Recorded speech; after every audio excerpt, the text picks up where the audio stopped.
do. Flip a doujin in the bed, I'm reading manga till it's 2. Tell me that you love a sip, I go, I'm knowing that it's true. Cause you acting all moe and vanilla in my view. So this is for them waifus, straight 2D flex in my life, fool. If you fuck with him, tell you my dude. Let the beat right out, keep it nice and smooth, yo. Hello? Yeah, I got a question. What's up, guys? Welcome to the Weeaboos, the anime podcast where some of the most unqualified people answer your anime questions. I'm Sam. I'm Jeremy. I'm Hunter. I'm Kyle. And today we're going to be talking about some of the most iconic scenes in anime history. But before we do that, Hunter, what the fuck are we drinking? Tonight we are drinking from my favorite brewing company, Left Hand, out of Longmont, Colorado, the Warrior IPA. Is it called The Warrior? The Warrior. That is sick. It's got a badass chick on the front of the label. It does. And as always, we have our drinking rule. We have That's right. we have wallpapers going across the screen, and if you see a butt, you have to drink. Live tweet us, call it out. What? If you guys see a butt while you're listening to this. It doesn't Tweet work. butts at the Weeaboos. Nice. You have Doesn't to work. tweet the butt. So Sam, why don't you start us off? Yeah, so I want to clarify one thing real fast before we get started, and that's that iconic scenes are not the same as like really good scenes or great scenes or your favorite scenes. It's not the same thing. In some cases, an iconic scene can stand out as being as popular or even some cases more popular than the anime itself. A lot of times you might recognize a scene without ever even seeing the anime. Right. Sure, and I'd also kind of like to add that something I think that's worth mentioning is more often than not, it's not the climax typically that is the iconic scene, because by the time we reach the climax, we already have a good grasp on like the atmospheric nature of the show. So we don't really need the climax to be the iconic scene. It is sometimes though. It is. It definitely can be. So this episode might be a little spoilery. We're going to do our best to be... A little. No, because I think we should try to be vague. Yeah, I wouldn't spoil anything. Let's rephrase. If you don't like spoilers, This is probably not the episode. just like fast forward to 60% Yeah. through this. No, I mean, no, we'll give warnings, you know, so if we come across a series and you've seen it, keep listening. If you haven't seen that one, we'll say skip ahead. To me, an iconic scene is when a scene encompasses the essence of the series.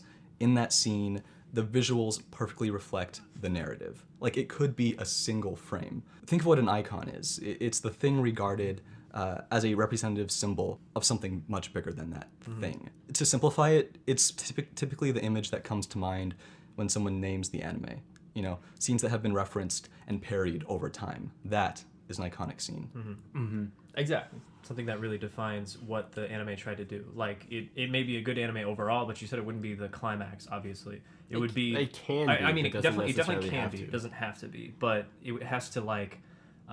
the reason it might be more popular than the anime itself is because it defines the anime so well. Like you said, it just, to a T, its meaning, its art style, everything, all encompassed in this scene that's more representative for it. So people that don't want to watch the anime can maybe just watch the scene. Right, I mean, and it's really obvious in like big blockbuster movies like The Shining. Everyone thinks of like the here's Johnny and they can Yeah. see that image in their face.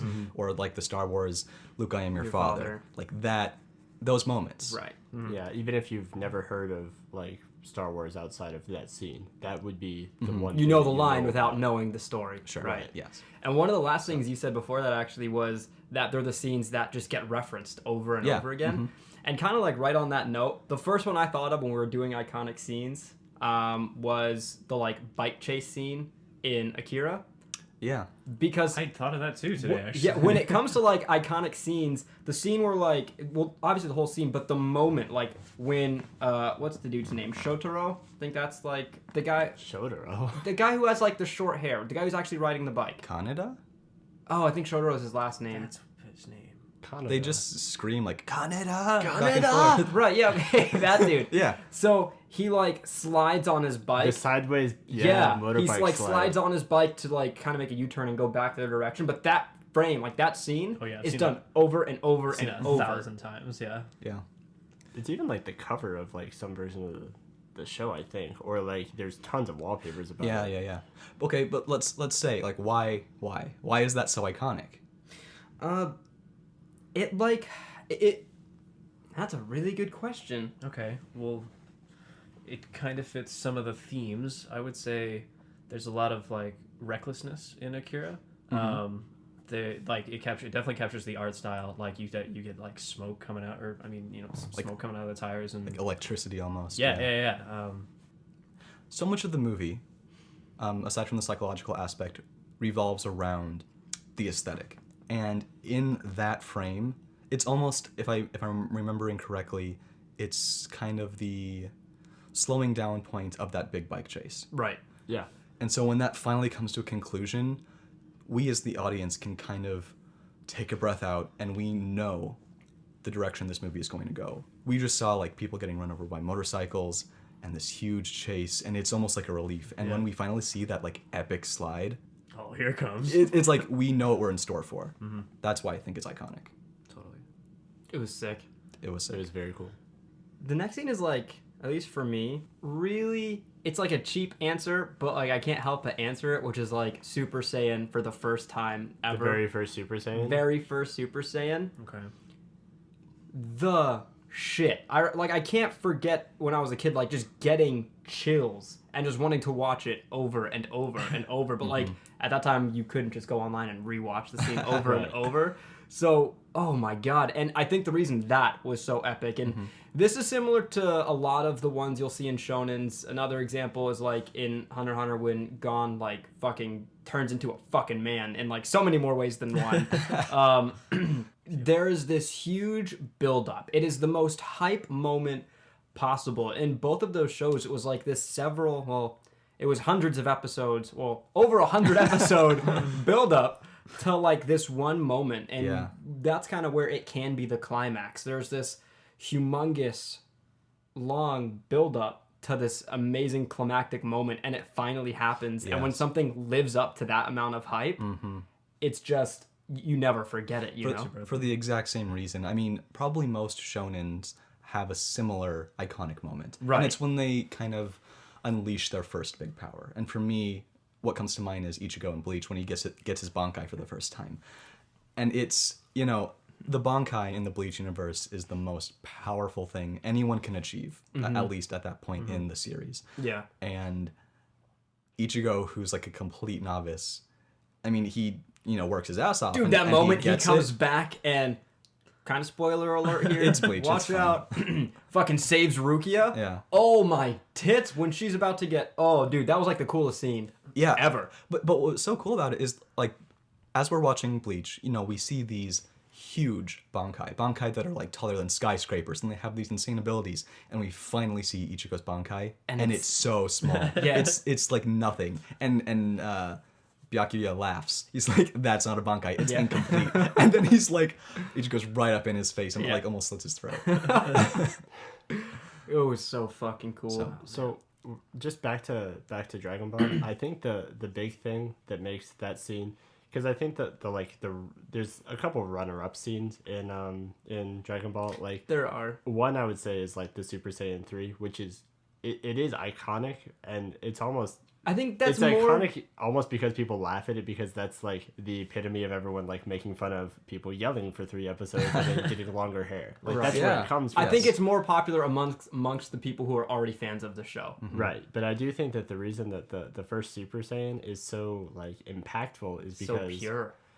Yeah, you see, like I think part of it goes to the voice actor for this. I think the English voice actor for Goku did a really good job. Sean Schemmel. That guy, he did a really good job with this. But that it's like Frieza does all of this stuff to finally push him over the edge, and like you said, with 100+ episodes of having the development with these characters and getting attached to them, finally having like people die, because people don't die in the show as often as you. They do. They die all the time. But actually. they always like everyone, literally back. everyone on the planet died. but they all come back. Well, Right. so does the guy that he killed. Point is, it took Krillin dying, Goku's took best friend, to Krillin. set him over the edge. And up to that point, you've only seen like the Kaioken, and I think that This is true. changing the hair color to blonde was like really. Dude, you want to hear the funny story about like the hair color thing? I'm pretty sure it's true, but I'm not positive. Basically, the think whole I've heard reason this. I know why what you're his about to hair say. is blonde He is ran out because of other colors, didn't he? yeah, he ran out of time and colors, and he had to like finish the print and then submit it basically.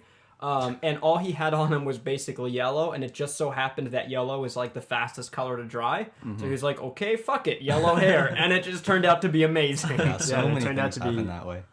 Like they're so just the yellow hair is iconic in itself. Like, have you That's seen true. the Japanese like McDonald's French fry box that has like the Oh. Super Saiyan hair for the French fries? Oh, but I want to. Yeah. We gotta name some more shows. For We me, gotta go to Japan. okay. For me, and for a lot of people, one of the most iconic scenes in anime history is both the ending of the original Evangelion series and then a certain scene which I'll talk about in a minute from End of Evangelion. Hold on. Now, Here it comes. I don't want to talk too much about the congratulatory scene. I know it's sadly none of you have seen the original series. Don't high five. The movies. Don't high five. Easy No. way out. I wake up in the middle of the night like crying, like They all high five. they haven't seen Evangelion. I want to talk more about the the scene in End of Evangelion. I was almost debating which scene is more iconic, the one that involves Shinji standing over Asuka in the hospital bed, or the very final scene. And as I was thinking about it, it was really funny that coincidentally, in both those scenes that I thought of, like I was trying to debate which is more iconic, Shinji says the same line. Really? I wish I knew what Cool. that line was, but I don't want you to say it. Yeah, I don't want you to spoil it. I won't. But Then what do you think's It's gonna iconic, be like- the line or the scene? Like, what made it iconic? so either of those scenes are perfect, like personifications of what the series is trying to represent. Both the quote literally says what Evangelion is about, and visually it reflects that perfectly in two very different scenarios. So, I mean, everyone knows what I'm talking about, I'm sure, who's I'm gonna listening. look up that scene later. Don't. You're going to? You're going to ruin this shit for yourself? I'm I've gonna seen watch the it. movies. Why wouldn't I? Oh, End of Evangelion? It's the ending, it's an alternate ending to the original series. The movies are a world apart from the series. Sure. They don't follow the same thing. I still might see it. Don't. Like, that would, like, kill me inside. I would hate that. Like, why not just watch the series and watch the movie? Why not be a normal person and do that? That's a lot of Time. time. Yeah. Okay. I want to go to the one that I thought of, and this might be cheating because it is a climax, but in Full Metal Alchemist Brotherhood, That's such a a butt. We gotta take a drink. It's more of a butt than other butts. To me, the most iconic scene is when that girl becomes a chimera, and then Scar has to kill her. I agree with that. That's like, by far, it's like the most memed, most referenced. Oh my god. That scene fucking killed me and like Because- everybody else that watched it. For the same reason, I would say Madoka has a similar iconic moment, and it's the first death in Madoka. Oh my god. dude. Because Yeah. for the exact same reason in both shows, it's the turning point. We're watching Yep. the show, and You have a pretty good grasp of it. then it turns. It's dark. It's gruesome, and we don't know what to expect. Yeah. It sets the tone. I think that's one of the things that can make any scene very memorable, and like some of the better shows, they become iconic when it's done really well. It's just when the story starts clashing and you get this contrast, and it's almost like the show is telling you you have no fucking idea what can happen or what's gonna go down. And what I think is interesting about Full Metal is like from the very beginning, it's taken on a lot of dark undertones. It's like about war, death, sacrifice, loss. But it did not compare. To, like, it was the first time the scene said, oh, by the way, this show isn't for kids. Right. Dude, Yeah. the second episode has them like trying to summon back their dead mother. I don't know. She comes back as a zombie. That's like pretty hard hitting shit, dude. I know, but it doesn't even compare to, like, I think it kind of compares. Father, boom, bitch, and fucking kill. Like, come on. I don't know, dude. Something about the emotional, like, miss your mom so much you'll do anything, and trying to summon her back only to see that I shit. feel it, Yeah, bro. I that was feel it. awful. Some Jeremy, do you like have any iconic scenes in mind? I always think about how iconic to me is relevant to me rather than actually what we said earlier. We're like, this is what iconic is, and I'm like, no, it's something totally different. To me, it's like the thing. I really like when animes connect with reality. and I like that point, that connection with reality, Like breaking the fourth wall. not necessarily like when real life meets their fantasy. So let me explain. So iconic to me is like, I forget the fucking main character of Death Note, but his bedroom, Light's bedroom, when he's like describing how the notebook will be like burned if anyone were to. The desk scene, yeah, like his trap. Essentially, yeah. So that to me is the meeting point of reality and their fantasy. That's where I touch base the most. So, and then back to Madoka. I forget her name too, but the purple girl waking up in the bed, or even just the classroom scene, Homura, right? Yeah. Basically, like that's the point when it's not like this is what's happening. It's not real life. So those are the things that stand out to me as far as icons. Okay. Is when So when you combine the mundane with the extraordinary, kind of that meeting point, those are the iconic scenes. With Death Note, it's funny because like I also had like an iconic scene from Death Note, but for me it's like, well, I'm pretty sure it's just known as the potato chip scene. Yeah. Yes. Yeah. Oh my god, I love that scene. It's fucking hilarious. But that's another thing that contributes chip to its reality. I'll take a chip and eat it. Because he's just this kid in his room eating potato chips. That's what's awesome. I think what made that scene iconic though isn't like the fact that it met reality. It's just like so over the top. Yeah. Like it's just definitely. fucking that ridiculous. was just like silly, is what that was. It was so funny in the middle of this epic part. I mean, I wasn't sure whether to laugh or not. there are so many more.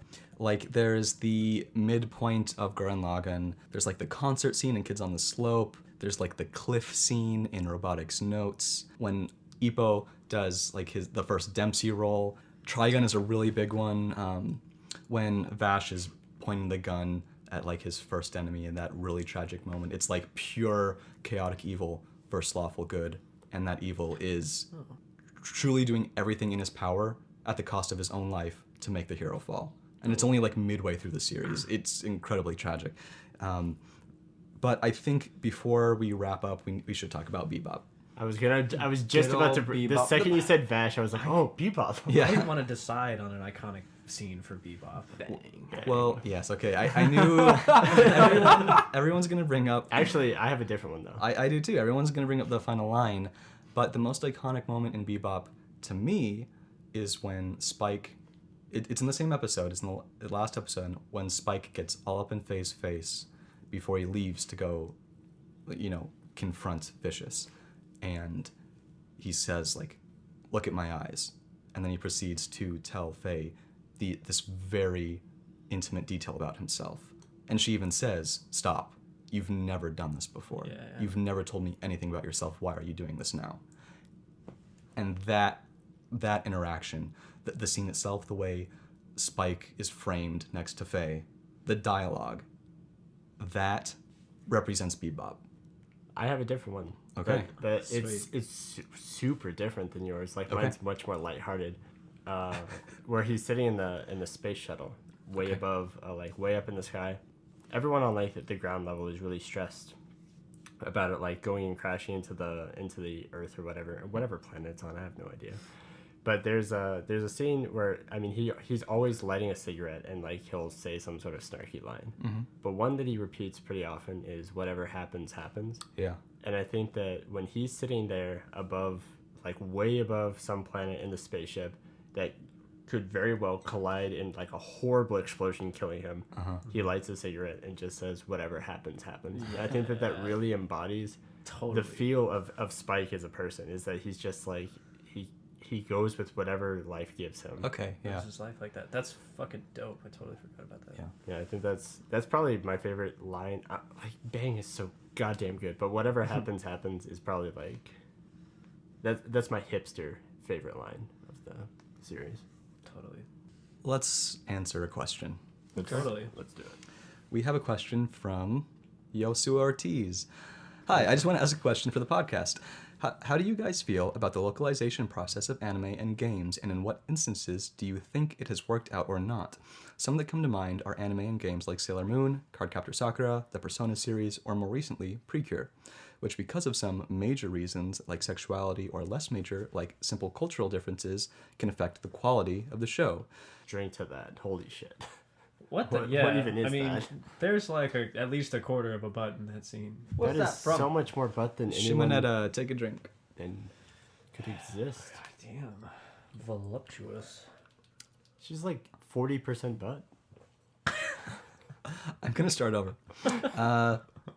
Anime and games like Sailor Moon, Cardcaptor Sakura, the Persona series, or more recently Precure, which because of some major reasons like sexuality, or less major like simple cultural differences, can affect the quality of the show, which have become major reasons for why people like me have always loved these formats, and consider them classics in our book. I can speak from firsthand comparing the Spanish and English dubs of Sakura, in which the Spanish version is very truthful to the original Japanese, culture-wise, unlike the English version that goes as far as to change her surname from Kinemono to Avalon.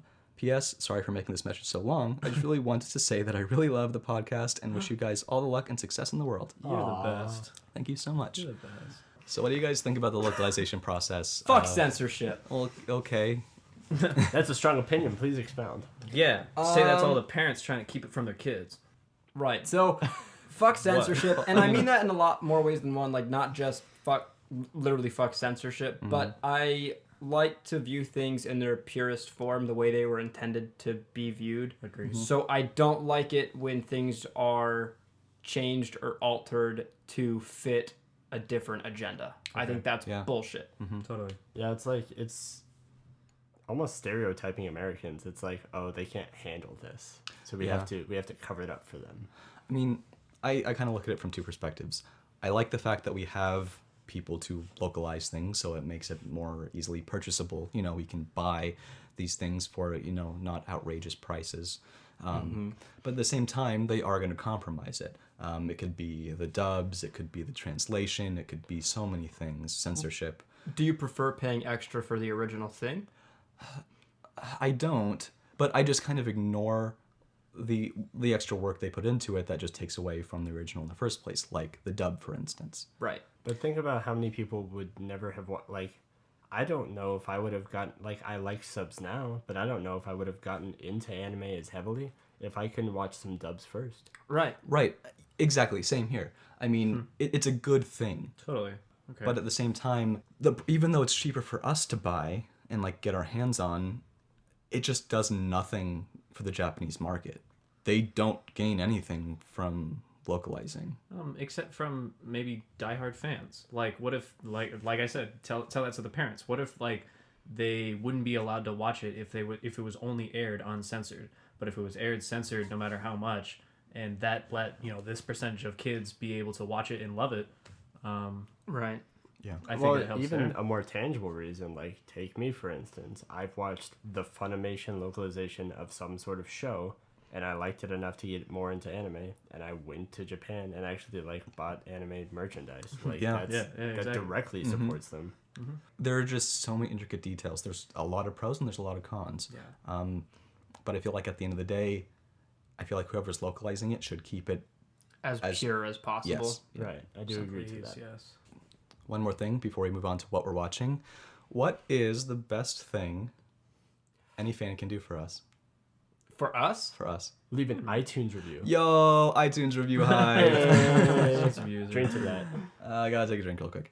I don't see Not any to the bots. iTunes review, There's just that's- plenty of etchy. That's a lot of cleavage. is Yeah, what that sure. is. Okay, so this review is Yeah, sure, whatever. from John Does. Usually, I don't like this type of stuff, but the plot, cast, and pacing are all amazing. I can't wait to see what new ideas this show will come up with, and it is the highlight of my weekend. Wow. These guys offer just the right insight on good, the bad, and the ugly, and the varied perspectives on it makes sure that you don't have to worry about one-sided views on anime. Totally. Thank you, Hell yeah, John that's Does. awesome. Also, that was our first 5-star review. Oh, I didn't know we weren't getting 5-star reviews, you fucks. Don't call our fans fucks. They've been giving us 4 stars, and I think we thoroughly deserve 4 Definitely stars. deserve 4 stars. I mean, maybe Force not. push it. Did we Is know? it four? Four's a lot of uh, stars. 4's a nice, That's a lot of a nice stars. review. Anyways, thank you. Thank you so Very much. Thank you so much. Yeah, cool. Let's talk about what we're watching, doing stuff with my arms. Bakemonogatari. Bakemonogatari. Yeah, I watched a couple episodes. I've seen it Fuck before. that show. But we can't talk about that because I think we're going to talk about it later. Eventually. So, I kind of messaged out all the guys to start watching Bakemono, Jeremy to rewatch Bakemono because it's been a long time, because Kizumono Part 2 is going to be airing in theaters next week. So I'm going to have them watch it on their own. We're going to watch Kizu Part 1 at my house. Then later that day or that weekend, we're going to go see Kizu Part 2. So we'll talk about it then, but boy, do I have opinions. That's good. Sam's got opinions. Is anyone watching anything from the current season? I've just been watching Bakemonogatari. That's fine. That's Yeah, fine. if it's not Bakemonogatari, it's Monster. How are you liking Monster? I mean, I haven't watched it in a little bit, but I mean, I am liking it. I will definitely finish it. Yeah. Pretty good pace. Did you ever finish ReZero? Nope. That last episode. Okay, that definitely tells me something about it though. Like I like watching it, but it is not enough to come back because I will say because it feels like nothing matters. It just feels like every episode does not matter. No, not just because of the Groundhog Day-esque, but because the connection between reality and fantasy is nowhere in sight. I don't disagree with you, but at the same time, I should have watched it right. sure. I was just gonna say, me personally, I'd be pulling my hair out if I didn't finish it. I would. Yeah, I wanted to remember finish it really clear enough. bad. So, Hunter. I watched the first episode of Isekai? I have no idea. Izaki? Izaki. Shumatsu no Izeta. Izeta. That's what it is. Izeta. Okay, Izeta, The Last Witch or some shit. Oh, So- you watched The Last Witch. That's the World War II one Right. that I was interested in. Oh, cool. So it's both. There's some good and some bad with it. Like some good is that it seems like a pretty interesting story so far, if not a little bit cliched, really cliched. And I like the cast, especially Princess Fine. Princess Fine. Princess Fine. She's pretty cool. But the bad is it feels so chock full of cliches. Like Yeah. there's so much like, oh, we're jumping at the train now. Play like epic music and not even epic music. I don't know what to describe the music in the Cinematic. background. I mean, that's I don't know, but it was so cliched music. yeah. I And mean, then, go ahead.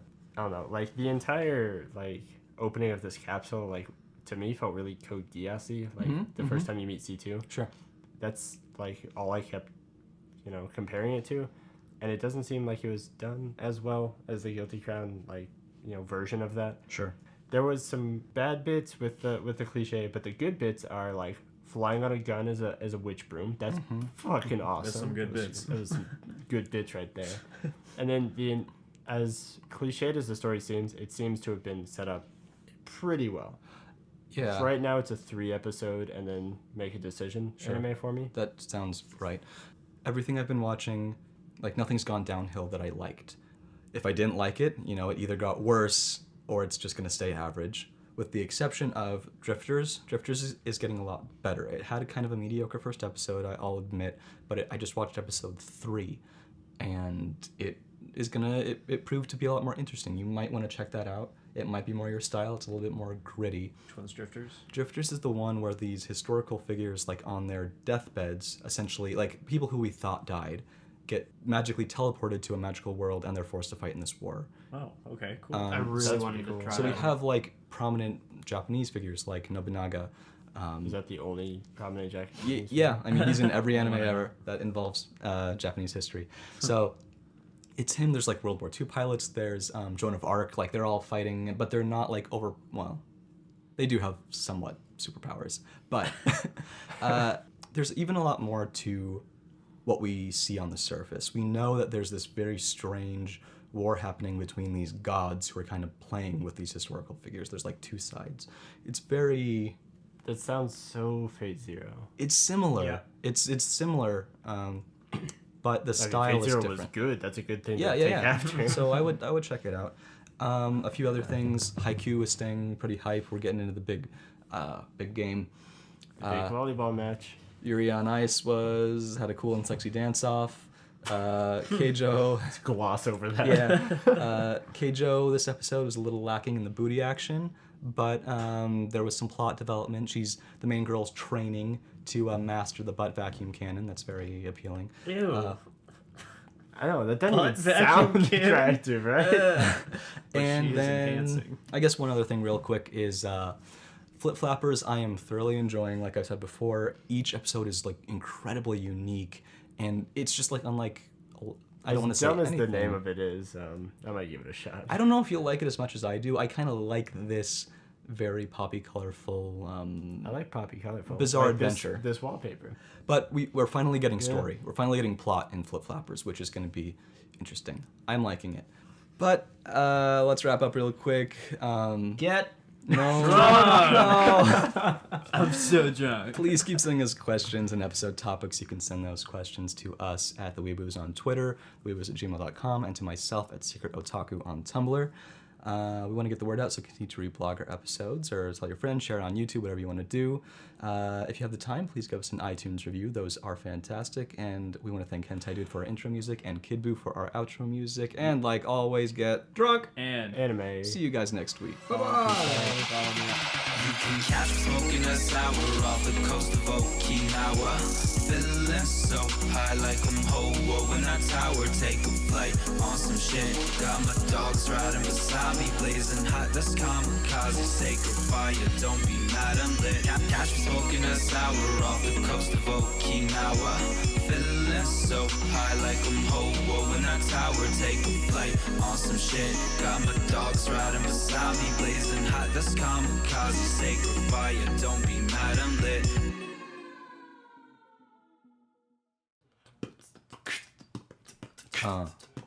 Yeah. Anime. Getting drunk with my friends. Talking about anime.